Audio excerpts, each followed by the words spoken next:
நேரு அவர்கள் மேல இருக்கக்கூடிய அந்த வழக்கு வந்து ஒட்டுமொத்த திமுகவையும் எப்படி பாதிக்கும்? எங்க அந்த ஆளை எதுக்கு காப்பாத்துற? ஒட்டுமொத்த திமுகவை பாதிக்காதுல்ல, அதை விட எதுக்கு காப்பாத்துற? உள்ள அனுப்பு. ஒட்டுமொத்த திமுகவையும் பாதிக்காதுல்ல. உனக்கும் பங்கு வருதே. உனக்கு இப்படி நேருவா அடித்து கொள்ள வைத்து விட்டு விடுவாயா நீ? உனக்கு தொடை என்றால் தொடை, அவனுக்கு விழா என்றால் விழா, இவனுக்கு நெஞ்சு கூடு என்றால் நெஞ்சு கூடு, இப்படி எல்லாருக்கும் பங்கு போய்த்தானே அங்கே நடக்கிறது. அதனால தானே நீ அவரை காப்பாற்ற நினைக்கிறாய்.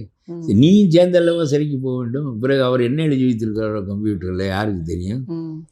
அதனால இது ஆட்சியே இல்லை, இது ஒரு கொள்ளை கூட்டம். நான் சொல்லுவேன், தைரியம். அலிபாபாவும் 40 திருடர்களும் போல ஸ்டாலினும் அவருடைய அமைச்சரவை. ஒரு யோக்கியன், அடிக்காதவன் ஒருவன், வழக்கை சந்திக்காதவன் ஒருவன், எல்லாருக்கும் எல்லாம் தெரியும்.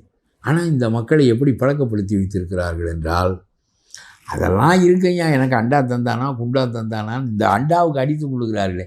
26 கட்சிகளுடைய கடமை ஸ்டாலினுடைய அரசியலினுடைய பொக்கைத்தன்மையை, அயோக்கியத்தனத்தை வெளிப்படுத்த வேண்டிய கடமை அவருடைய சார்ந்த பொது கட்சிகளுக்கு உண்டு. அவர்களெல்லாம் தேர்தலின் போது தான் இடஒதுக்கீட்டுக்கு போக வேண்டுமே தவிர, இருப்பதில் எது தேவையோ அதை நோக்கி போகட்டும். ஆனால் மற்ற காலங்களில் ஏன் 40 அடிக்கு 30 அடி சாலை போட்டா என்று கேட்க மாட்டார்கள். ஏன் நேருவின் மீது 1500 கோடி ரூபாய் அடித்த பிறகும் வழக்கு தொடுக்கவில்லை என்று கேட்க மாட்டார்கள்.